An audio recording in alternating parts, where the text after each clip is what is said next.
Hello all and welcome to the clear concept e classroom. तो आज जो हम पोम पढ़ने वाले हैं वो बहुत ही इंटरेस्टिंग पोएम है, dust of snow by Robert Frost. तो इस वीडियो में हम लोग क्या क्या कवर करने वाले हैं? पोएम का एक्सप्लेनेशन, एनालिसिस और poetic devices that the poet has used in this poem. Okay, so we should start now.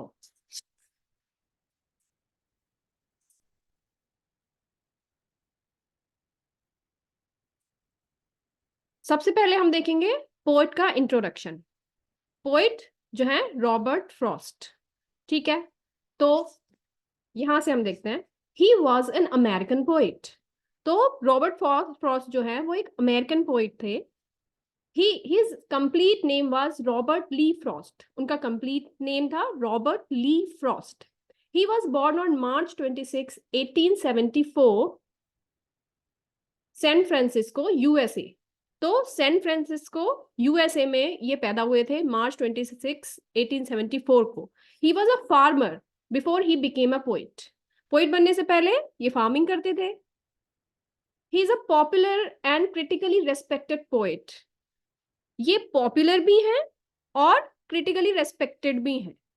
ये कॉम्बिनेशन बहुत कम पाया जाता है कि आप पॉपुलर भी हो और क्रिटिकली रेस्पेक्टेड भी हो। His work was published in England before America. तो हालांकि ये अमेरिकन थे और अमेरिका में ही पैदा हुए, लेकिन इंग्लैंड में इनकी पोएम्स पहले छापी गई, अमेरिका से पहले। He was virtually unknown for the first 40 years of his life. अपने जो जीवन है उसके पहले 40 साल इनको कोई नहीं जानता था। हालांकि इन्होंने एक बहुत ही यंग एज से पोएम्स लिखना स्टार्ट कर दिया था, बट इनको जानता नहीं था, कोई पॉपुलर नहीं हुए थे। He exploded on the scene after returning from England at the beginning of World War I. लेकिन जब ये इंग्लैंड से वापस आए at the beginning of World War I, उसके बाद he exploded on the scene. He became popular. His poems frequently employed settings from rural life in early 20th century, using them to examine complex social and philosophical themes. इनकी poems में rural life से settings ली जाती हैं। Rural life पे ये ज्यादा लिखते हैं और वहां से डीप मीनिंग्स निकालते हैं चीजों के, in form of poem. Use simple language, बहुत ही simple language, simple words use करते हुए ये अपनी पोएम्स लिखते हैं, that is pleasing to the ear, जो कॉमन मैन बहुत अच्छे से समझ सकता है और कानों को बहुत ही अच्छा लगता है इनकी पोएम्स सुनने में। He wrote about everyday life of a common man with deep meanings. तो हमारे साथ डे टू डे लाइफ में क्या होता है और कैसे छोटे छोटे मोमेंट्स में मिरेकल्स हो जाते हैं, उसके बारे में लिखते हैं। जो मैसेजेस हमें मिलते हैं उसके बारे में लिखते हैं। बहुत कोई सररियल चीजों के बारे में नहीं लिखते हैं। He believed that poetry is best appreciated when read aloud. और वो ये बिलीव करते थे कि पोएट्री को अगर हम अलाउड मीन्स बोल करके, गा करके पढ़ें तो वो बहुत ब्यूटीफुल लगती है। He is the only poet who received 4 Pulitzer prizes for poetry. और इनको 4 पुलित्जर प्राइजेस मिल चुके हैं पोएट्री के लिए। और ऐसा करने वाले ये केवल एक ही पोएट है।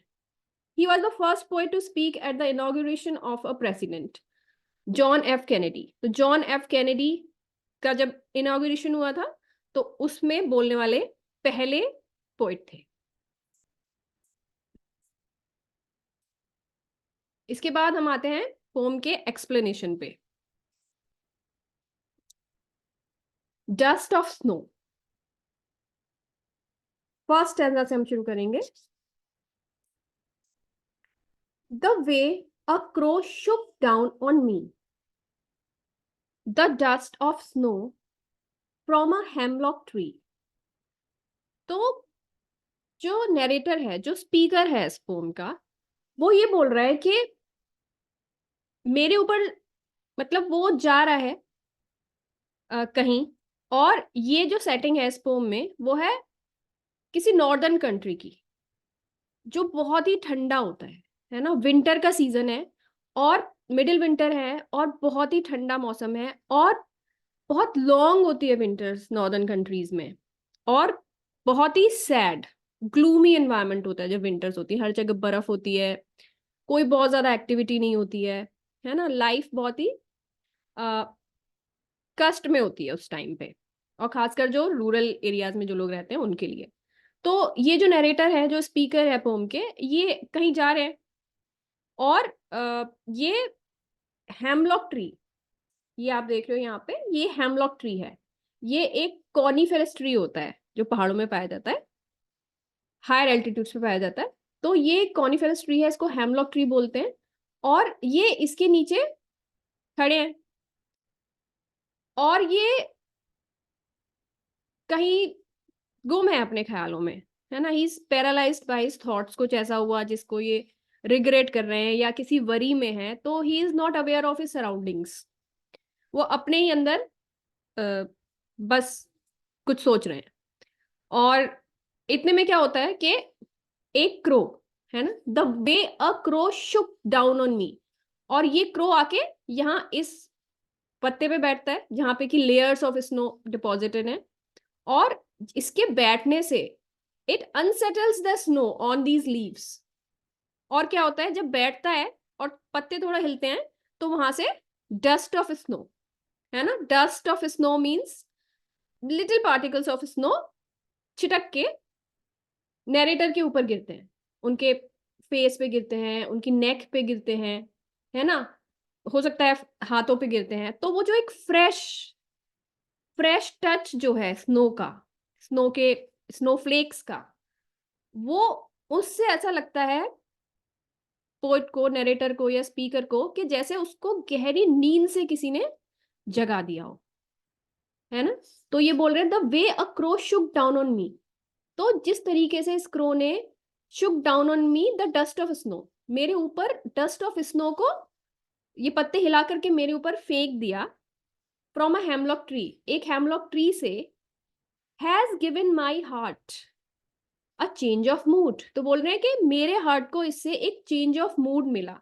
जिस मूड में मेरा हार्ट था, है ना, सैड मूड में था, मेलंकली में था, कुछ वरी थी जिसमें ऑक्यूपाइड था उनका माइंड, कुछ रिग्रेट कर रहे थे शायद अपना कोई एक्शन, तो उससे उस मूड से उनको एक चेंज मिला, है ना, एक फ्रेशनेस उनको फील हुई, जैसे कि गहरी नींद से उनको झकझोर किसी ने जगा दिया हो, है ना। And saved some part of the day I had rued. और बोल रहे हैं कि मुझे ऐसा लगे मेरा माइंड एकदम से चेंज हो गया, और जो अब तक का दिन था जो मैंने रूट करके, मतलब वरी में मैंने बिता दिया था, उसका कुछ पार्ट सेव कर लिया इस क्रो ने। जो कि इसने कैसे शेक किया, इंटेंशनली तो शेक नहीं किया था इसने, है ना, ऐसा तो नहीं किया था कि मैं जाके बैठ जाऊं और गिरा दूं और इनको, इनके लिए कुछ अच्छा कर दूं। इसने तो अनइंटेंशनली एक अपनी यूजुअल एक्टिविटी थी, आके पेड़ पे बैठना, वो कर रहा था, है ना, लेकिन उससे कुछ चेंज आया, पॉजिटिव चेंज आया, जो स्पीकर है उसकी लाइफ में, उसके डे में। He was not having a good day of his life, but it is only a bad day, not a bad life, है ना। तो लेकिन जब स्नो गिरी इनके ऊपर और इनको एकदम से रियलाइजेशन हुआ, कभी कभी मोमेंट्स होते हैं जब हमें किसी छोटी सी चीज से कुछ बहुत बड़ा रियलाइज हो जाता है ना, लेकिन रियलाइज तब होता है जब हमारा जो पर्सपेक्टिव है, जो परसेप्शन है, वो हम पॉजिटिव रखते हैं, है ना, और हम ये डिसाइड करते हैं इंटेंशनली, कॉन्शियसली हम ये डिसाइड करते हैं कि we have to move on rather get stuck on a particular memory और पर्टिकुलर बैड एक्सपीरियंस। तो हमको मूव ऑन करते जाना है। तो इस पोएम में कहीं ना कहीं ऑप्टिमिस्टिक रहने का भी मैसेज हमको मिलता है, कि हम ऑप्टिमिस्टिक रहें, हम रेडी टू चेंज रहें। अब ये जो घटना हुई, ये एक मोमेंट का बस उन्होंने विवरण दिया है, ये मोमेंट का डिस्क्रिप्शन दिया है ना, लेकिन ये मोमेंट जो है वो, ये नैरेटर जो है, इनका मूड इसलिए चेंज कर पाया क्योंकि he was ready for the change and he was not a pessimistic person. तो हमें अपना एटीट्यूड पॉजिटिव रखना है टुवर्ड्स लाइफ, और हमें मूव ऑन करते जाना है। हमको किसी सिंगल मोमेंट या सिंगल बैड एक्सपीरियंस पे अटकना नहीं है और रिग्रेट नहीं करते रहना है। है ना। हमको जो नेचर में, अब नेचर का यहाँ पे क्या रोल दिखाया है नरेटर ने, कि नेचर इतनी पावरफुल है। आप नेचर के बीच में जाइए और नेचर आपसे कम्युनिकेट करती है छोटी छोटी चीजों में। जैसे कि यहाँ पे नरेटर से कम्युनिकेट किया नेचर ने, है ना, और इंस्टेंटली उनका मूड जो है वो रिवाइव हो गया। Nature is a powerful thing and it communicates with us in many different ways. तो हम लोग को नेचर के करीब रहना चाहिए और हमको पॉजिटिव रहना चाहिए, ऑप्टिमिस्टिक रहना चाहिए, and we should be ready for change. ठीक है, तो this was the explanation of the poem. Now next part is, अच्छा इसमें एक छोटी सी जानकारी मैं आपको और भी दूंगी जो कि बहुत इंपॉर्टेंट है इस पोम को समझने के लिए। ठीक है, अब यहाँ पे हेमलॉक ट्री, हेमलॉक ट्री का नाम इसको मिला है हेमलॉक हर्ब से, है ना, क्योंकि हेमलॉक हर्ब जो है और हेमलॉक ट्री, इन दोनों के पत्तों से एक जैसी स्मेल आती है, इसलिए ये इसको हेमलॉक ट्री बोल दिया, है ना। इस हर्ब से इसको नाम मिल गया। लेकिन ये हर्ब जो होती है, ये हर्ब पॉइजनस होती है, लेकिन ये जो ट्री है हेमलॉक ट्री, ये पॉइजनस नहीं होता है। अब लेकिन क्योंकि इसका नाम हेमलॉक ट्री पड़ गया है, तो इसको भी लोग पॉइजनस मानने लगे हैं, है ना। एक्चुअली ये ऐसा नहीं है, लेकिन इसकी रेपुटेशन ऐसी बन गई है।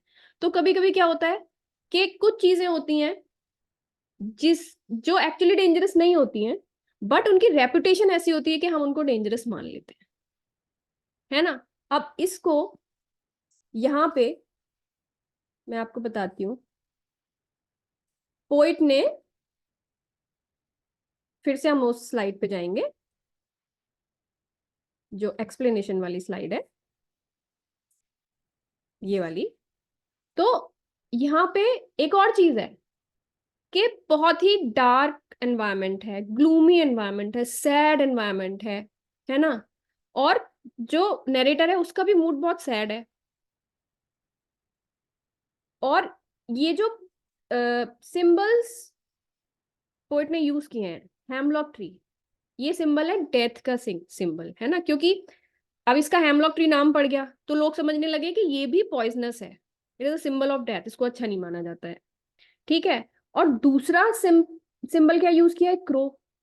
इतना अनअट्रैक्टिव, काला, जिसको ऑस्पिशियस भी नहीं मानते हैं, है ना। और इतना डार्क, कोई ऐसी चीज कैसे किसी अच्छे चेंज को ला सकती है, किसी अच्छे चेंज का एजेंट ये कैसे हो सकता है। लेकिन एक ऐसा मोमेंट यहाँ पे क्रिएट हुआ इन सब डार्क चीजों के बीच में, है ना, कि मूड चेंज हो गया। तो पोइट ये भी बोलना चाहता है कि कितनी भी डार्क टाइम्स आ जाए लाइफ में, कितनी भी डार्कनेस क्यों ना हो, लेकिन बहुत ही छोटी चीजें अगर हम ध्यान दें, तो बहुत ही छोटी चीजें भी हमें उस डार्कनेस से खींच के वापस ला सकती है।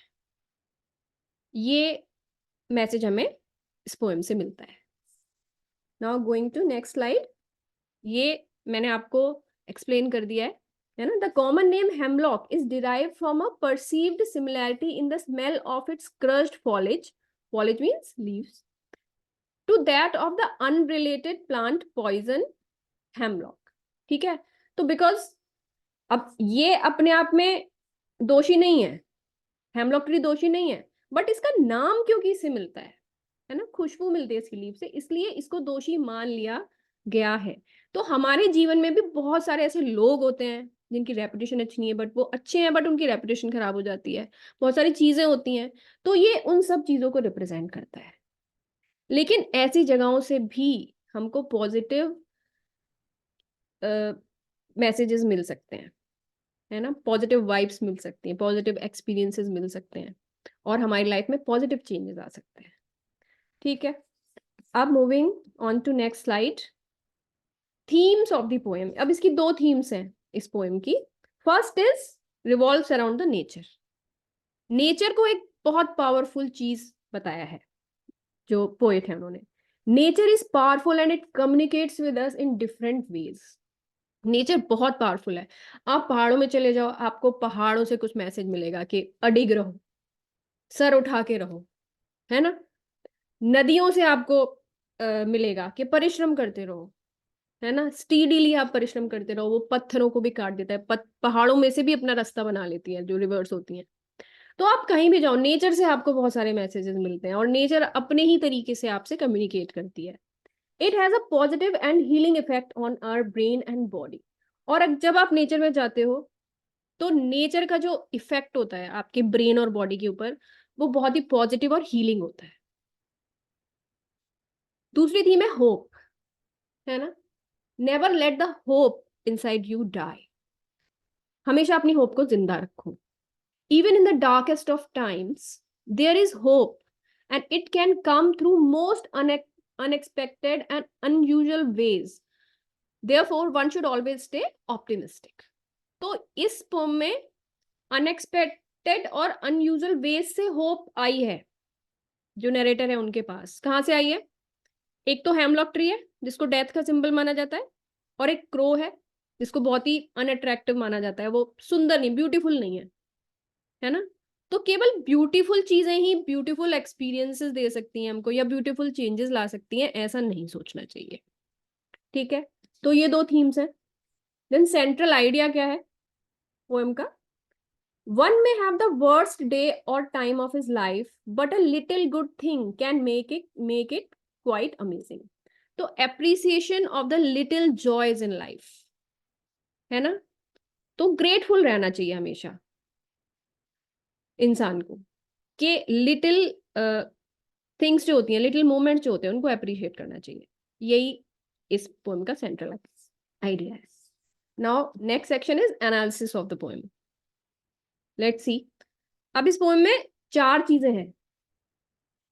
नरेटर है, ठीक है, उनका कुछ कैरेक्टर स्केच है, क्रो है, हेमलॉक ट्री है, और नेचर है ना। तो सारी चीजों का क्या क्या रोल है इस पोएम में, वो हम एनालाइज करेंगे।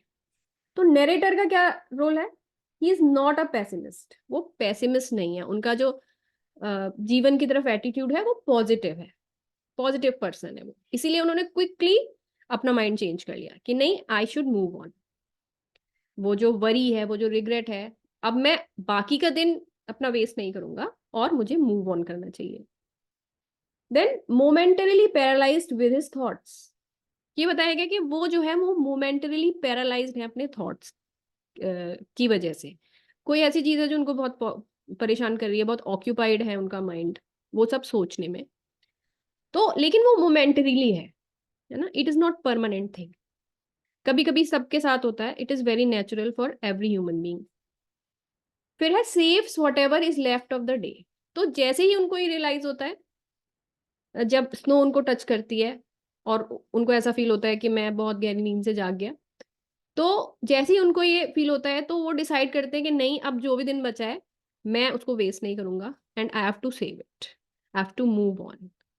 उसके बाद rare inner strength and sense of awareness. तो उनके अंदर इनर स्ट्रेंथ है to overcome the worries and obstacles of life, है ना। ये हमारी चॉइस होती है कि हम मूव ऑन करें अपने वरीज से और ऑब्स्टेकल्स से। तो वो इनर स्ट्रेंथ उनके पास है, और सेंस ऑफ अवेयरनेस भी है ना। ही इज अवेयर कि अपने सराउंडिंग्स के जब टच करता है उनको, तो उनको ये अवेयरनेस होती है कि मेरा जो मेंटल स्टेट है अभी, it is not good, and I have to get rid of it. I must get rid of it in order to enjoy my life again. Ready to change. अब ये बहुत बड़ी बात है। You should be ready for change. You should welcome good changes in your life. है ना। तो वो भी रेडी हैं चेंज के लिए। तो जरा सा सिग्नल उनको मिलता है और वो चेंज के लिए रेडी हो जाते हैं, वो अपना मूड चेंज कर लेते हैं क्विकली। देन क्रो है। क्रो क्या है? It is not beautiful, it is not attractive, very unusual agent of change. Agent of change है वो, ठीक है। वो है जो चेंज को लाता है, जो हेमलॉक ट्री पे बैठ करके स्नो को ये करता है कि वो स्नो जो है जाके गिरे, हालांकि अनइंटेंशनली करता है वो। और ये भी मैसेज है यहाँ पे कि कई बार कई लोग अनइंटेंशनली कोई चीज कर देते हैं जिससे किसी और को फायदा हो जाता है।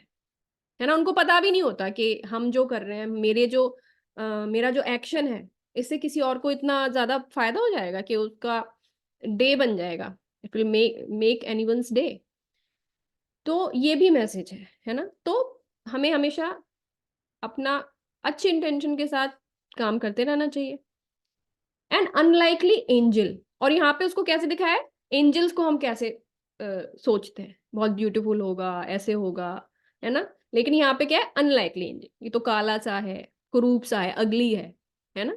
लेकिन उसने काम किया एंजल वाला।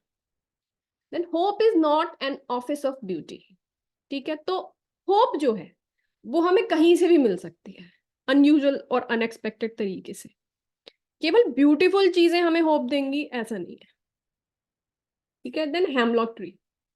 हेमलॉक ट्री का वही है, मिसअंडरस्टूड, उसको मिसअंडरस्टैंड करते हैं लोग। ठीक है, क्योंकि उसका नाम जो है एक ऐसे हर्ब से मिलता है जो कि पॉइजनस होता है और सिंबल ऑफ डेथ होती है, तो उसको भी सिंबल ऑफ डेथ मानते हैं, लेकिन ऐसा नहीं है। तो हमारे जीवन में भी कई ऐसी सोर्सेज होती हैं जिनको हम इग्नोर कर देते हैं इविल मान करके, लेकिन होप वहां से भी आ सकती है। Then nature, power of nature to rejuvenate us. अब यहाँ पे नेचर की पावर दिखाई गई है कि नेचर हमको कैसे रिजुविनेट कर सकती है। After all we are also a part of nature ना, we are an animal biologically, तो जैसे दूसरे एनिमल से वैसे हमें, तो नेचर हमको रिजुविनेट करती है। Life itself can often be such a distraction from truly living. तो कभी कभी लाइफ हमको इतना एब्जॉर्ब कर लेती है कि हम लिव, जीना ही भूल जाते हैं, we forget how to live. फिर appreciate the little joys of life, और आप हमेशा little joys of life, little things in life, उसको अप्रिशिएट करें, life will be good. Next section is poetic devices used in this poem. Poetic devices सबको पता है ना, क्या होती हैं। तो सबसे पहले आती है राइम। इस पोम की राइम क्या है, तो फर्स्ट स्टेंजा में हम देखें, फर्स्ट स्लाइड पे जाते हैं हम लोग। फर्स्ट स्टेंजा में हम देखें, क्रो शुक, शुक को अगर हम ए मान लें, ठीक है, यहाँ पे हमने ये वाला जो साउंड है इसको हमने ए मान लिया, ठीक है, शुक। मी, मी को हमने मान लिया बी साउंड, ठीक है। Then the dust of snow, sorry यहाँ पे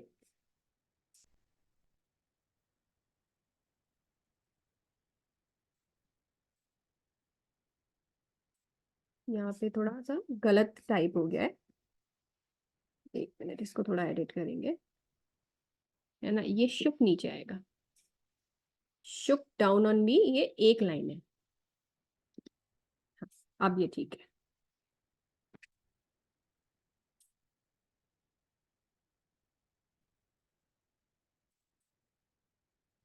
फिर से शुरू करते हैं, इसको रब करेंगे, ठीक है। अभी हम लोग फिर से बताती हूँ राइम कैसे पता करते हैं, ये मैं पहले भी बता चुकी हूँ राइम कैसे पता करते हैं, है ना। अभी फिर से बताती हूँ राइम कैसे पता करते हैं।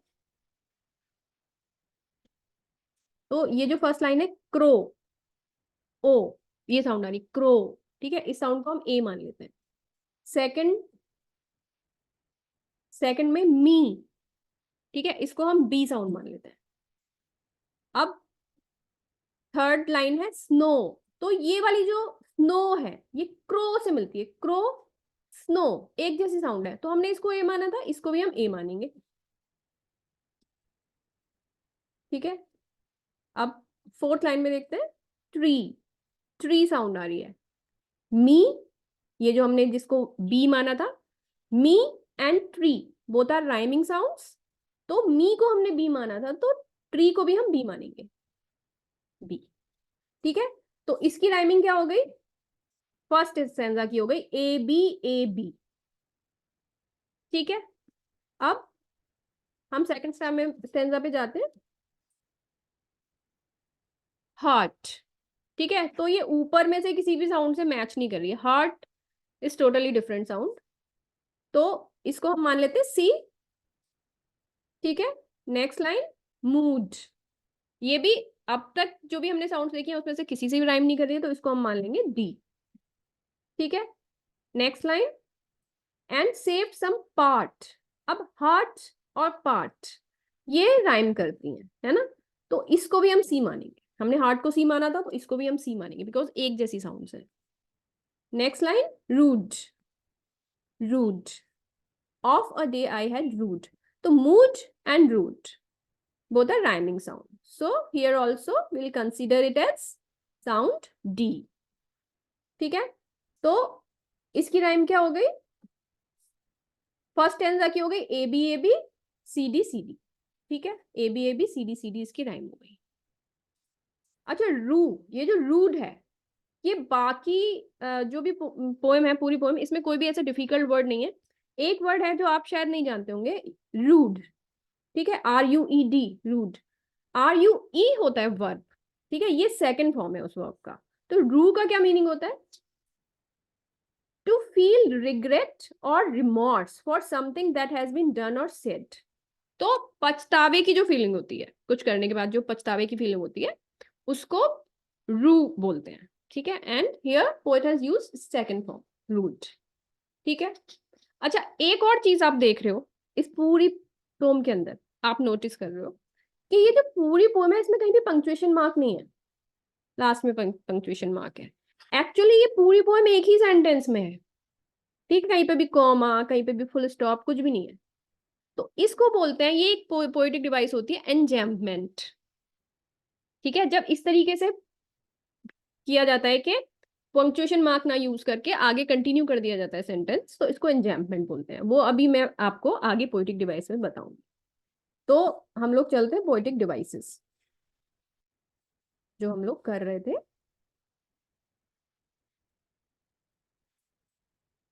पोएटिक डिवाइसेस, पोएटिक डिवाइसेस क्या होती हैं, पोएट्री में यूज की जाने वाली ऐसी डिवाइसेस होती हैं जो पोएट्री को ज्यादा अट्रैक्टिव बनाती हैं, उसका मीनिंग डीप बनाती हैं। ठीक है, तो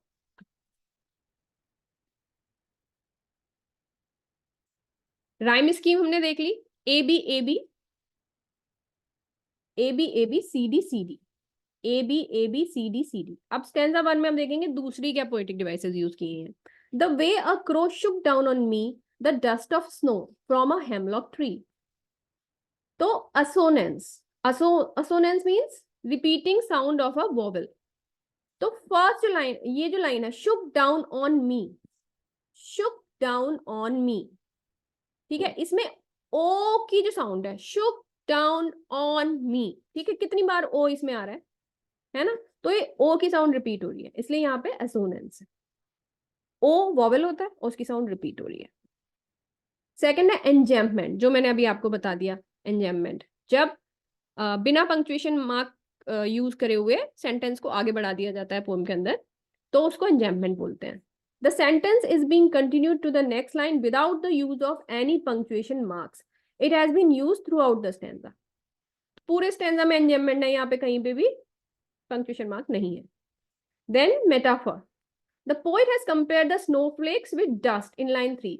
तो लाइन 3 देखेंगे, द डस्ट ऑफ स्नो, उसने ये नहीं कहा कि स्नोफ्लेक्स या पार्टिकल्स ऑफ स्नो, उसने क्या कर दिया, स्नो के पार्टिकल्स को डस्ट बता दिया, स्नो की डस्ट, है ना। तो एक चीज को जब ऐसे ही दूसरी चीज बता दिया जाता है तो उसको मेटाफर बोलते हैं।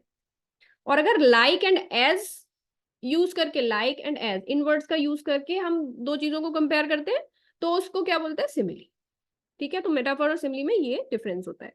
देन इमेजरी, इमेजरी क्या होता है कि आपके दिमाग में अपने वर्ड्स के थ्रू पोएट जो है वो पिक्चर क्रिएट करता है ना। तो इस पूरे स्टैंजा में आपके दिमाग में इमेज बनाई जा रही है कि वो वहां पे खड़े हुए हैं हेमलॉक ट्री के नीचे, हेमलॉक ट्री पे स्नो है और वहां पे एक क्रो आके बैठता है और वो गिरती है ना।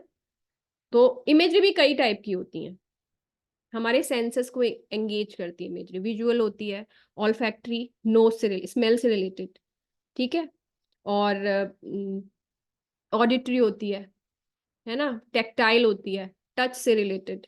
देन टेस्ट से रिलेटेड भी होती है, जैसे कभी कभी किसी फूड को, किसी मीठी डिश को मान लीजिए कोई पोएट डिस्क्राइब कर रहा है ना, कि गरम, मीठा, रस भरा, है ना, तो वो उसको डिस्क्राइब कर रहा है, तो हम सोचते हैं, हमारे सेंस को एंगेज करता है, हम सोचते हैं उसका टेस्ट कैसा होगा, है ना। तो ये सब इमेजरीज होती हैं।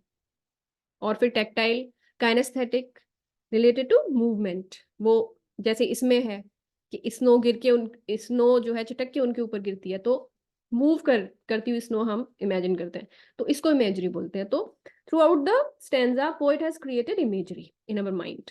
तो imagery is a poetic device that has been used here. Then contrast means opposite things. The poet has used two words, crow and snow. अब crow और snow ये दोनों कॉन्ट्रास्टिंग चीजें हैं, है ना। क्रो कैसा होता है, काला सा, नॉन अट्रैक्टिव, अच्छा नहीं लगता हमको देखने से, फीलिंग अच्छी नहीं आती है कहीं कौवा आ जाता है तो, है ना। और स्नो कैसी लगती है, soft, pure, white, serene, divine, है ना। तो ये दो चीजों को यूज करके पोइट ने यहाँ पे कॉन्ट्रास्ट क्रिएट किया है।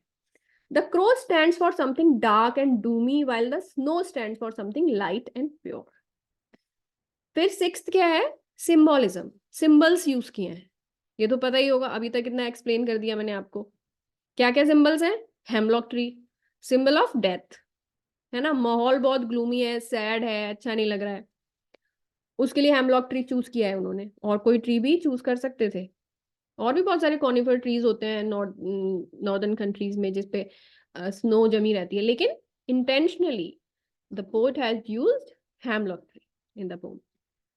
The crow, symbol of something inauspicious and अगली। तो यहाँ पे क्रो को भी, इन दोनों को ही बैड सिंबल्स के रूप में दिखाया है, ठीक है। Then stanza 2, Stanza 2 has given my heart a change of mood and saved some part of a day I had rued. इसमें क्या पोएटिक डिवाइसेस हैं, सबसे पहले तो एंजेममेंट इसमें भी है ना। फिर है एलिटरेशन। एलिटरेशन क्या होता है, कनेक्टेड जो साउंड्स होती है उनका रिपीटिशन, ठीक है। एसोनेंस था वॉवेल साउंड का रिपीटिशन, और इसमें कनेक्टेड साउंड्स, सेम लेटर का repetition. occurrence of same letter at the beginning of closely connected words, जो पास वर्ड्स होते हैं ना, उसमें सेम साउंड आ रही किसी लेटर की, तो उसको एलिट्रेशन बोलते हैं। फर्स्ट है हैज गिवन माई हार्ट, तो has and heart both are having ह sound, H sound in their beginning. Second is and saved some part, saved some, saved is starting with s, some is also starting with s, so here sound of s is being repeated, so here we are finding alliteration. Clear?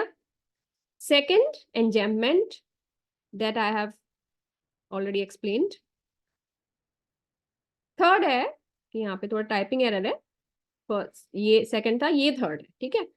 तो third है सिनेक्डोकी, ठीक है। सिनेक्डोकी क्या होता है कि जब कोई एक पार्ट किसी चीज का उसका एंटायर चीज को रिप्रेजेंट करता है, तो उसको सिनेक्डोकी बोलते हैं।